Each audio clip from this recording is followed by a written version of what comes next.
Bienvenue dans cette nouvelle édition du Café du Commerce. Nous accueillons Sandrine Lefeur, députée Renaissance, Pascal Olivard, président de l'Université de Bretagne occidentale, Pierre-Yves Cadalin, qui est le représentant célèbre de la NUPES et de la France insoumise à Brest et dans le Finistère, et le conseiller, monsieur le conseiller de François Hollande. Vous l'êtes toujours d'ailleurs, hein. Vous parlez encore beaucoup. Amical. Hein, voilà.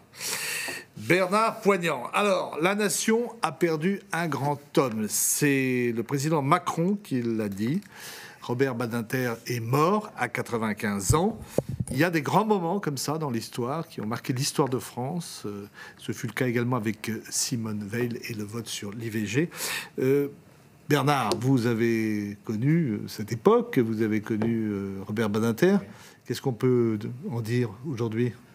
La France dispose de quelques, pas beaucoup, de quelques personnalités qui n'appartiennent pas en réalité à un camp. Simone Veil vient du centre et de la droite, Badinter vient de la gauche. En réalité, ils appartiennent à la France. Ce sont des sortes de consciences morales ou juridiques. Si j'ajoute Jacques Delors, qui est mort il y a quelque temps, c'est comme une conscience européenne. Vous trouvez ça dans différents camps. Badinter était très nettement un homme situé à gauche, mais il dépassait largement son côté partisan. Là, aujourd'hui, on parle surtout de l'abolition de la peine de mort, mais il a fait beaucoup d'autres choses. Il a dépénalisé l'homosexualité, supprimé la Cour de sûreté de l'État, les tribunaux permanents des forces armées. Enfin, il a mis la justice dans le droit commun, réformer le code pénal, qu'on oublie, hein, parce qu'il a fallu le réformer, y compris après l'abolition de la peine de mort. Voilà, moi je l'ai connu depuis 1982. La première fois que je l'ai rencontré, c'est à Morlaix. Je crois qu'il passait des vacances quelques jours à Carantec, et il avait décidé de réunir à un dîner quelques amis chez le sous-préfet, et mon épouse et moi, nous en étions. C'est la première fois que j'ai bavardé avec lui, je ne sais pas de quoi, puisque j'ai totalement oublié le sujet. Le temps passe, mon cher Bernard. Le temps passe. Mais vous n'êtes pas comme Joe Biden, vous gardez toute votre mémoire. Voilà. Alors, je ne confonds pas Mitterrand et Macron. Sandrine Lefeur. François Mitterrand avait eu le courage d'aller contre l'opinion pour abolir la peine de mort. C'est pas si courant aujourd'hui. Est-ce qu'aujourd'hui, avec le poids des médias, des sondages, on est capable de gouverner encore contre l'opinion ? Mais je crois qu'il faut avoir beaucoup de recul en fait sur les grands enjeux de demain. Parfois, on doit mener des réformes qui ne sont pas forcément populaires, c'est vrai, l'opinion ne les partage pas. Si on prend la réforme des retraites, évidemment, moi non plus, ça ne me plaît pas de travailler plus longtemps. Mais j'ai quand même voté pour ce texte. Et je crois que c'est important. La loi immigration, celle-là faisait plus consensus dans l'opinion. Mais en tout cas, je crois qu'il est important de prendre de la hauteur, de regarder les enjeux de demain et de regarder aussi ce que nous ont légué ces grands hommes, ces grandes femmes. Pascal Olivard, vous êtes président d'université, vous avez un rôle éminent dans la transmission. Est-ce que la jeune génération, elle est consciente, elle se souviendra de Robert Badinter ? Je n'en suis pas certain, mais c'est notre rôle à l'université d'aider à forger les consciences, à forger une capacité à analyser les situations pour se projeter sur l'avenir. Notre jeunesse est en attente, là, vraiment. On sent qu'elle est à la croisée des chemins après le Covid, où les communautés ont été sacrément remuées, secouées, et cherchent à retrouver un second souffle, et on doit les accompagner. Mais ça dépasse largement les prérogatives et le cadre universitaire. Mais le moment des études est un moment extrêmement important pour cela. Pierre-Yves Cadalin, vous qui n'êtes pas spécialement et toujours en faveur du consensus, puisque votre parti est un peu un parti qui aime le bruit et la fureur, est-ce que vous vous retrouvez sur une figure historique, ou qui va le devenir, comme Robert Badinter ? Mais je tiens justement à lui rendre un hommage appuyé, comme l'ensemble des membres de la France insoumise, car Robert Badinter incarne ce qui pour nous est décisif dans l'histoire de la France, ce qui devrait, à chaque étape de son histoire, faire consensus, justement, à savoir l'humanisme républicain, les principes de l'égalité républicaine, le fait que aller au-devant de nouveaux droits, conquérir de nouveaux droits, comme effectivement l'abolition de la peine de mort, comme la dépénalisation de l'homosexualité, ce sont des batailles fondamentales qui j'ai envie de dire, n'ont rien à voir avec telle ou telle réforme à tel moment. Ce sont des nouveaux droits qui marquent en France et qui marquent le monde entier. Et avant de partir, vous parliez de la jeunesse, il nous a laissé un avertissement, Robert Badinter. Il a dit « Je pensais que l'extrême droite était une menace disparue à jamais, balayée par les vents de l'histoire. Mais désormais, disait-il, je pense qu'il faut que les jeunes générations veillent à ce que ce qui s'est produit ne se reproduise pas. » Eh bien, j'ai envie de lui dire, d'où il nous entend, nous veillons. Et de ce point de vue, est-ce que l'inscription de l'IVG dans la Constitution est vraiment une nécessité en France? Alors, elle s'est faite sur le coup d'une décision américaine.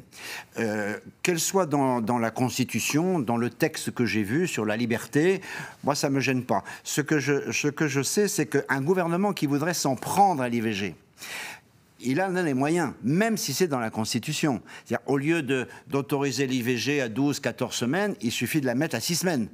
Et à 6 semaines, c'est conforme à la Constitution. Mais évidemment, ça prive. Et il peut décider le non-remboursement. C'est conforme à la Constitution, mais ça prive l'IVG. Donc, si vous voulez, vous avez... Donc, vous étiez pour? Oui, moi, c'est pas gênant que ce soit dans la Constitution. Parce que beaucoup ont dit que c'était inutile. Ce que je sais, que c'est contournable si un gouvernement voulait le faire, et une majorité. Bon. Et je dis pour Pierre-Yves que Mélenchon et Badinter ont siégé longtemps dans le même groupe socialiste. Oui, mais c'était du Mélenchon est un ancien trotskiste et un ancien socialiste et un actuel insoumis. Exactement, c'est la ligne qui continue. Et il a d'ailleurs rendu un très bel hommage à Robert Badinter. Ça ne m'étonne pas de Mélenchon. Alors, on va passer de Badinter à Bayrou, de B à B.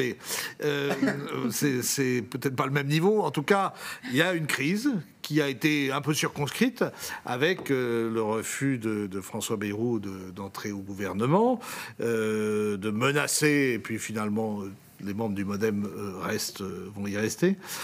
Comment est-ce que vous l'avez vécu, vous, au groupe Renaissance, sachant quand même que votre majorité est fragile et que donc l'appui des 50 députés du MoDem, c'est pas un luxe?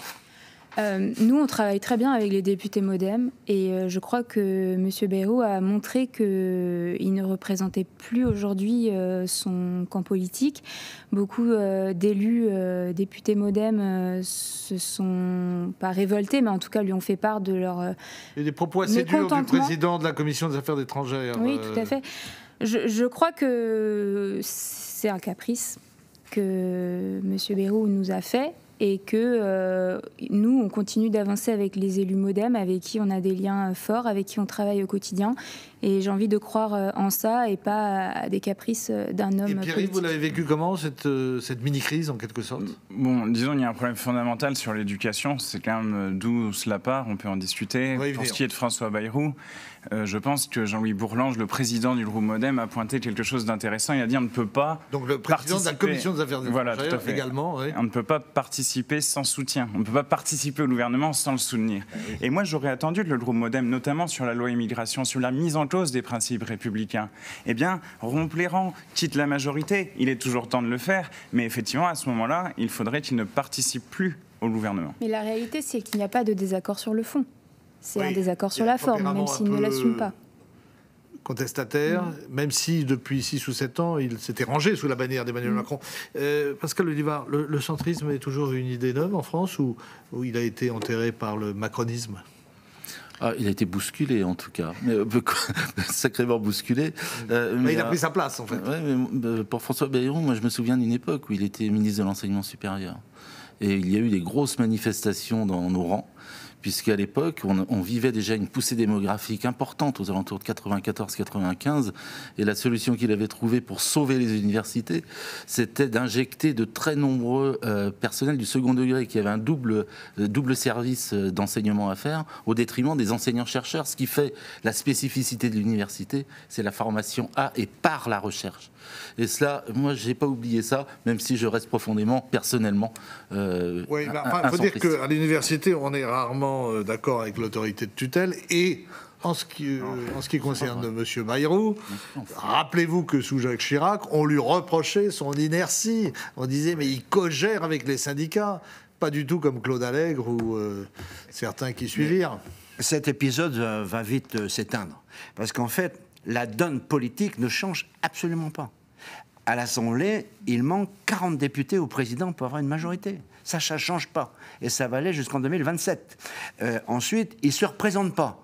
Il est obligé. de quitter l'Élysée. Le président. Le président. Donc forcément... Mais Bayrou, lui. Ah non, Bayrou, il fait ce qu'il veut. Mais Macron, il y aura un autre président en 2027. Donc les prétentions sont là. Ça aiguise ça excite certains. Et puis surtout, à l'Assemblée, il n'y a pas de majorité absolue, mais il n'y a surtout pas de majorité de rechange. Il n'y en a pas. Parce que vous pouvez pas mettre la NUPES avec le Front National dans le même gouvernement. Donc il n'y a pas de majorité. Arrive de voter ensemble pourtant. Donc, et donc tout ça de rejeter. Vote ou plus avec Emmanuel Macron et la majorité Macron, ils font des motions de rejet ensemble. Mais tout ça, c'est des petits épisodes qui ne changent pas la donne profonde de la réalité des institutions. Pas de majorité relative, un président qui ne peut pas se représenter et pas d'alternative pour la France. Voilà, c'est comme ça. Parlons. On ira jusqu'en 2027. En démocratie parlementaire, nous serions déjà revenus aux urnes de telle sorte à ce que les Français puissent décider justement de trouver une majorité alternative. À condition d'accepter une coalition que vous n'acceptez pas. La NUPES, effectivement, est arrivée en tête, c'était une coalition, et elle peut aujourd'hui gouverner le pays. Sortons de la politique politicienne. Nous sommes en capacité de voter les textes aujourd'hui, donc on trouve des majorités pour les le Rassemblement national, c'est une pour la République. La France insoumise. Vous la rejetez avec le Mais oui, non, mais c'est un faux procès. Vous êtes ridicule. La France insoumise. La France insoumise vote aussi avec le Rassemblement national. Le parti de Jean Jaurès. Ne vous battez pas. On me dit qu'on n'entend rien. Alors, on en vient au remplacement, un sujet beaucoup plus important, au remplacement de Madame AOC, Amélie Oudéa Castéra, par Nicole Belloubet. Vous, qui êtes un spécialiste des questions éducatives, est-ce que vous pensez que c'est une bonne chose? Spécialiste, merci, mais... En tout cas, votre fonction vous donne une autorité en la matière. Ce que j'ai constaté des dernières semaines, c'est que d'entrée, le mandat de la ministre s'est très très mal engagé. La communauté éducative est en effet très sensible et qu'elle mérite respect parce qu'elle a une mission éminemment importante. On confie à nos enseignants la formation et les premiers âges même de la formation dans les écoles primaires. Ça s'est mal engagé. Pour ce qui est de la ministre nouvellement nommée, elle a l'expérience, elle a été rectrice quand même sur 2 mandats. Donc moi je lui fais confiance de prime abord, indépendamment de son parcours précédent, mais quand même 2 fois rectrice, on apprend tous les rouages, on les comprend et la spécificité. Qu'est-ce que vous avez pensé, M. Cadalin, de cette erreur de casting? Pour moi, Amélie Oudéa Castéra représentait finalement ce qu'on appelle l'oligarchie, c'est-à-dire la concentration à la tête de l'État d'un certain nombre de personnes qui ont des liens étroits avec les milieux financiers, qui en servent les intérêts. C'était tout à fait manifeste d'ailleurs. Maintenant, sur l'éducation, c'est un sujet sérieux. C'est fondamental, effectivement, dans la République, cette mission de transmission. Moi-même, je l'exerce à mon niveau. Donc, l'idée aujourd'hui, c'est qu'il y ait une crise massive. Par exemple, dans le Finistère, c'est 40 postes supprimés pour la rentrée de septembre 2024. Les AESH n'en peuvent plus. Le manque de moyens général, le niveau de salaire des enseignants n'est pas au rendez-vous. On est passé de 2,2 SMIC au début des années 80 à 1,1 désormais pour un enseignant en début de carrière. Donc, il parle de choc de savoir, Gabriel Attal, il faut surtout un choc des moyens. Vous savez qu'on croule sous la dette quand même, monsieur. Mais voyez, le partage des richesses, je sais, vous diriez que le partage des richesses, ça ne vous tente pas particulièrement. Mais l'idée fondamentale, c'est qu'on construit le service public à partir d'un impôt juste. C'est ce que dit des gens comme Thomas Piketty, par exemple. Et la justice de l'impôt doit être rétablie pour financer un service public à la hauteur, finalement. C'est tout ce que nous disons avec l'ensemble des partis de la NUPES qui votent de ce point de vue-là. Rapide. Comment on fait mieux avec moins, monsieur Olivard? C'est pas avec moins. Les budgets de l'éducation nationale, ils sont historiquement hauts, ils n'ont jamais été aussi hauts. Maintenant, la réalité, on a d'aussi mauvais résultats dans les classements PISA. Mais on n'a pas. La réalité, c'est qu'on a, par rapport aux pertes de postes, moi je tiens quand même à le souligner, on a aussi une baisse démographique importante et très très importante dans le Finistère qui ne cesse de s'accentuer. Donc on est bien obligé de respecter un taux d'encadrement par élève qui ne cesse d'augmenter d'ailleurs, donc on encadre beaucoup mieux les élèves qu'auparavant, mais effectivement il y a des postes à rendre et on a une solidarité nationale aussi avec d'autres endroits tels que Rennes où des classes s'ouvrent là. Donc tout va bien, les syndicats seront contents de l'apprendre. Pascal Olivard. Alors moi je ne veux pas entrer dans la politique politicienne, mais il est une chose évidente, c'est qu'il y a eu un déclassement du métier d'enseignant, notamment pour les professeurs des écoles et professeurs des lycées-collèges, indépendamment de leur nombre. Quand j'étais enfant et à l'école, il y avait 3 personnes importantes dans le village. C'était le prêtre, le maire et l'instituteur. Aujourd'hui, l'instituteur, il est passé très très loin dans la hiérarchie sociale, de par les revenus, pour partie en tout cas. Or, leur fonction est éminemment importante pour préparer l'avenir de la nation par sa jeunesse. Une autre question pour Sandrine Lefeur. Dans le remaniement, le ministre Fesneau reste à l'agriculture. C'est une bonne chose pour vous? Est-ce que le gouvernement est sous surveillance au moins jusqu'au salon de l'agriculture? On a vu les déclarations de Mme van der Leyen sur finalement une réduction quand même de l'ambition écologique. Est-ce que ça va tenir? Est-ce que ce sont des promesses? Comment vous le sentez? À ce stade, il y a des annonces qui ont effectivement été faites, que ce soit par Gabriel Attal, Marc Fesneau, Christophe Béchu ou encore Bruno Le Maire.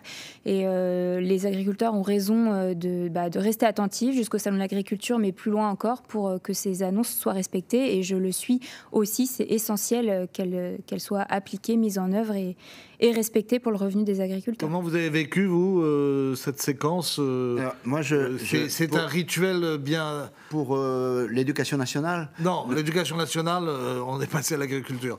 Est-ce que vous considérez que ce qui s'est passé avec les organisations agricoles et avec quand même la FNSEA qui maîtrise quand même le jeu, est-ce que vous estimez qu'on est dans un rituel classique ou qu'on est entré dans une autre type de crise? Oui et non, parce que le ministère de l'Agriculture, comme le ministère de l'Éducation nationale, ont été pendant des dizaines d'années des ministères co-gérés. L'éducation nationale avec la Fédération de l'éducation nationale et le ministère de l'Agriculture avec la FNSEA. C'était une co-gestion totale, parce qu'il n'y avait à la limite que ce syndicat. Aujourd'hui, la FNSEA, elle a les concurrents. La coordination rurale, la Confédération paysanne, et j'ai cru constater que même les jeunes agriculteurs ne souhaitaient pas être forcément aux ordres de la FNSEA. Donc vous assistez dans l'agriculture, alors qu'il y avait avant une sorte d'unité paysanne, de classe paysanne, de catégorie paysanne, qui éclate. Et la FNSEA, elle a failli être débordée par le Jérôme Bel de Haute-Garonne. Donc elle a repris la main. Et d'ailleurs, je trouve que, heureusement, qu'un syndicat a repris la main. Pas un phénomène de gilet jaune. Et non, mais vous voyez, aujourd'hui, dans notre société, dans le monde syndical, y compris agricole, on voit des éclatements. Alors, c'est plus tout à fait pareil que ce que l'on a pu connaître il y a 30 ans ou il y a 40 ans, où la congestion était totale et les agriculteurs étaient nombreux. Je vois bien qu'aujourd'hui, il n'y a plus la masse. Vous avez une lecture marxiste de ces évolutions Mais j'ai surtout une lecture sociale, c'est-à-dire que la question centrale qui s'est posée dans la mobilisation des agriculteurs en janvier était la question du revenu, de comment on s'en tire en travaillant. Il y a 18% des ménages paysans qui sont en dessous du seuil de pauvreté en bossant énormément. Et cette question du revenu, rien n'a été apporté pour le faire. On a dit la loi Egalim, on va l'appliquer. Ça fait 6 ans qu'elle ne fonctionne pas. On va dire, ils ont dit Attal, etc., on va renforcer les contrôles. Mais la direction de répression des fraudes n'a plus de moyens. Donc tout cela, ce sont des mots de la communication. Ce qu'il faut, ce sont des prix planchers et un encadrement des marges de la grande distribution. Le gouvernement a quand même lâché 400 millions. Le gouvernement a quand même lâché 400 millions. Oui, mais l'encadrement des prix planchers, l'encadrement des marges de la grande distribution et les prix planchers, c'est ce qui pourrait sortir beaucoup d'agriculteurs de la situation dans laquelle ils se trouvent de pauvreté d'une part. Et si, il y en a beaucoup qui le veulent, notamment à la Confédération paysanne. Et Bernard Poignant soulignait justement que la FNSEA n'a plus la domination exclusive aujourd'hui sur les revendications et que c'est bien ou pas, ça ? Mais oui, parce que je pense qu'il faut poser la question tous ensemble de comment on arrive sur la transition du modèle agricole, puisque c'est très compliqué. C'est compliqué, mais évidemment, mais il faut effectivement se saisir du débat, ne pas faire semblant que tout serait réglé. Parce que tout n'est pas réglé. Non. Ne pas dire les normes environnementales, on les affaiblit, et puis c'est bon, parce que ce n'était pas la revendication première, et puis cela n'empêche pas le problème énorme de l'installation de nouveaux paysans. Où vous avez vu un affaiblissement des normes environnementales ? Mais si, sur le plan éco-phyto, c'est sur les reculs Non, mais massifs. allons sur le plan éco-phyto, dites-moi où il y a un recul.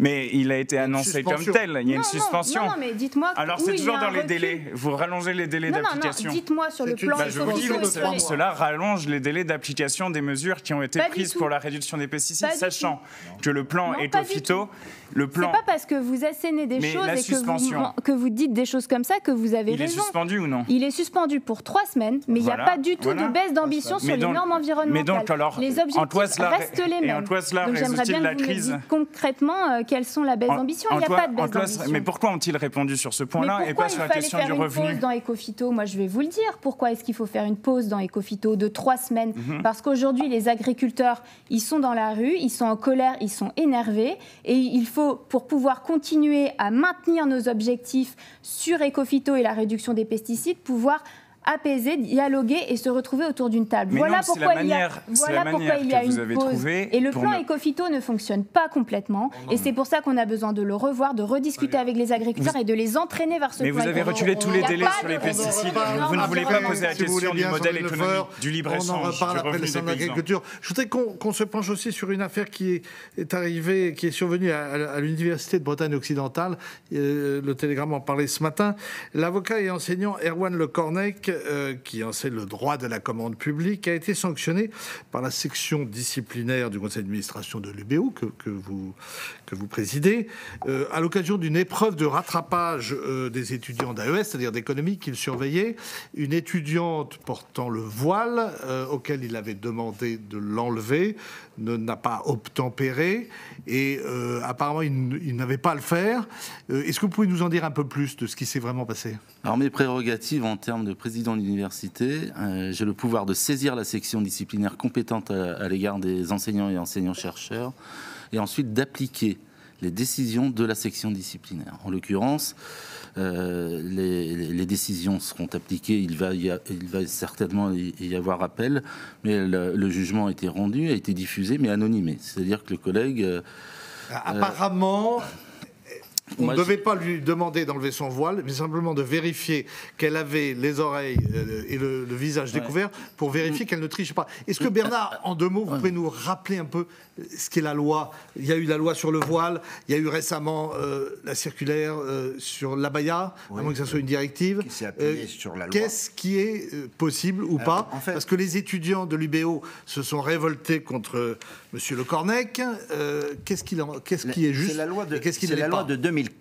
La loi 2004 interdit tout signe visible religieux dans l'école publique jusqu'au lycée. Ça veut dire le voile. Mais pas à l'université. Pas à l'université. Et par conséquent, je ne connais pas cette affaire, mais je l'ai lue. Et je me dis, cette jeune femme, elle a donc le droit de porter le voile à l'intérieur de l'établissement, de même que les surveillants de l'examen ont le droit de vérifier qu'elle n'ait pas des moyens de tricherie sur elle. C'est comme ça. Moi, j'ai passé il n'y avait pas les portables et tout ça à mon époque, mais les surveillants veillaient à ce qu'on laisse les sacs, à ce qu'on ne puisse pas tricher. Donc, c'est assez simple. Et la loi de 2010, qui est une loi de sécurité, on n'a pas le droit d'être dans l'espace public, le visage couvert. Ça, c'est les histoires des burqas et le reste. C'est tout. Votre réaction, rapidement? Je suis totalement en phase avec Bernard sur le sujet. Alors, moi, le nom, j'ai pas vocation à le diffuser. Je l'ai lu dans la presse ce matin, donc c'est pas moi qui ai transgressé les règles d'anonymat. En tout cas, je suis intransigeant à savoir qu'à chaque fois que j'ai une remontée qui peut être objectivée et que les faits me semblent suffisamment graves, que ce soit des formes de violence, de discrimination, voire d'actes de violence sexuelle et sexiste aussi, ou d'actes qui relèvent par exemple de propos racistes ou autres. Donc l'enseignant n'était pas du tout dans son droit. Alors, écoutez, non, il fallait qu'il puisse vérifier les oreilles, mais il n'avait pas à demander, par exemple, que le foulard soit complètement enlevé. Et donc, quels que soient les faits, moi, je ne me dis pas. Je reviendrai vers vous pour vous poser une dernière question. La loi a été rappelée, elle doit être appliquée. Et effectivement, ce n'est pas normal qu'un enseignant... Non, mais ce n'est pas normal qu'un enseignant se permette d'outrepasser la loi de cette façon. Bon... Dernière question. L'Union pirate, apparemment, vient de remporter les élections avec 49% des voix. Qu'est-ce que ça veut dire, ça, dans le processus interne auquel vous êtes soumis? J'ai pas l'habitude de commenter les élections universitaires étudiantes. Moi, je me réjouis d'un taux de participation qui est revenu à peu près à la normale par rapport à ce que nous avions vécu, même si ça reste faible puisqu'on est à moins de 9%. Moi, je salue le fait que la démocratie universitaire s'exprime. Vous êtes dans la dernière ligne droite, puisque vous avez remplacé Mathieu Gallou, qui vous terminez son mandat, mais vous êtes soumis à réélection bientôt dans Ah oui, mais les élections dont vous parliez, c'est celles pour le Crous, les œuvres universitaires à l'échelle de la nation et à l'échelle de la région. Effectivement, l'UBO est aussi en période électorale, puisque les élections aux conseils centraux pour renouveler les 3 conseils, mais en particulier le conseil d'administration, auront lieu le 20 pour les personnels et 20 et 21 pour les étudiants. Donc nos étudiants, finalement, sont en double campagne électorale. Ils viennent d'en terminer une autre qui se terminera dans 10 jours. Sandrine Lefeur, vous avez des liens avec l'université ou c'est vraiment des mondes qui coexistent, les agriculteurs, les étudiants? Est-ce qu'on vit dans une société où les gens sont, si je peux me permettre, en silo, ou bien est-ce qu'il y a des échanges? Est-ce que pendant la crise récente, vous avez échangé aussi parce que c'est un vrai problème pour les jeunes agriculteurs de savoir de quoi l'avenir sera fait. Bien sûr, mais c'est vrai que là-dessus, je peux vous répondre. J'étais justement hier matin au Muséum d'histoire naturelle avec des scientifiques et des chercheurs qui mesurent l'impact de la biodiversité, la perte de la biodiversité et l'impact que ça a sur notre agriculture. Et justement, la chercheuse m'expliquait qu'elle a mené une étude et elle montrait qu'on pouvait multiplier par 4 les rendements lorsqu'on réduisait les pesticides et qu'on qu'on ramenait des insectes pollinisateurs. Et donc la question que je lui posais, c'est a-t-elle des liens avec l'enseignement agricole, avec les jeunes qui veulent s'installer et justement les liens n'étaient pas si évidents que ça auparavant, mais sont en train de se faire de plus en plus. Donc ça, c'est sujet éminemment mobilisateur. Merci à vous tous. Merci. On se retrouve la semaine prochaine pour un nouveau Café du Commerce. Et en attendant, portez-vous bien et surtout, bon week-end.